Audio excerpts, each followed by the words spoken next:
Asa, Sheriff? Kita ang Sheriff. Proteksyon na lang namong. Thank you, sir.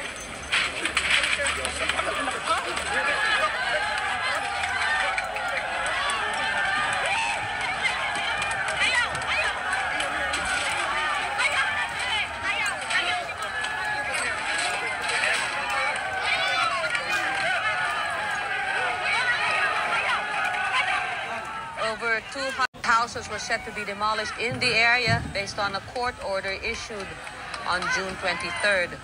So ayun po mga kababayan, Luzon, Visayas at Mindanao. No, actually ngayon ay nasa Malaysia po ako. Actually hindi nyo po makita yung background ko kasi nasa Durian Farm po ako dito sa Kiningau, sa May Saba, Malaysia. Kaya ngayon magawa lang ako ng reaction video na kung saan itong si Vice President Sara Duterte naglabas ng kanilang reaksyon ang Office of the Vice President na hindi daw po maganda at hindi na po katanggap-tanggap yung dahas na ginawa ng kapulisan sa paglusob sa Kingdom of Jesus Christ compound, no, na merong isang miyembro ng KOGC na namatay at mayroong iba pang na injured dahil nanlaban sila sa paglusob po ng isang batalyong kapulisan para tugisin po itong si Kingdom of Jesus Christ founder Apollo Carion Kibuloy, na kung saan meron ngang mga na-injured at merong namatay na isa. So naglabas po ng pahayag ang Office of the Vice President na hindi daw po katanggap-tanggap.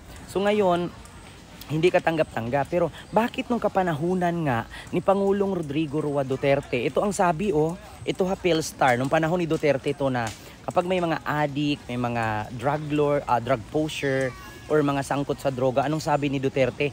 I don't care about human rights. Duterte say, orging cops to shoot first. So, shoot to kill ang sabi. Tingnan nyo, December 3, 2020. Yan ang si order ni Pangulong Duterte na kapag addict ka, shoot to kill ka. So, ngayon, maitanong ko lang sa nilabas na statement ng Office of the Vice President, bakit kailangan nila ng tawag dito, human rights? Bakit naghahanap sila ng human rights sa ginawa ng kapulisan na paglusob sa KOGC compound ni Kibuloy na may namatay? Naghahanap sila ng human rights. Pero nung sa panahon ni Digong na ultimo ang dami pong mga inosenteng estudyante, mga bata, mga sibilyan na napapatay at napagkamalang addict o user o pusher na wala namang human rights, kasi ang sabi ni Duterte, I don't care about the human rights. Duterte say orging cops to shoot first.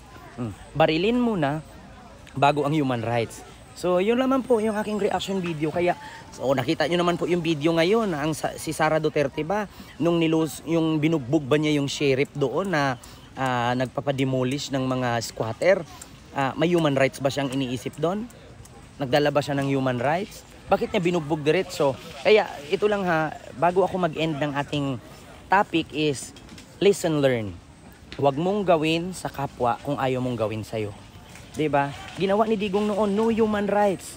Patay diretso. Ngayon, ginawa sa kanila, bakit nag-human rights? Hanap sila ng human rights, diba? So yun lang. Maraming salamat po.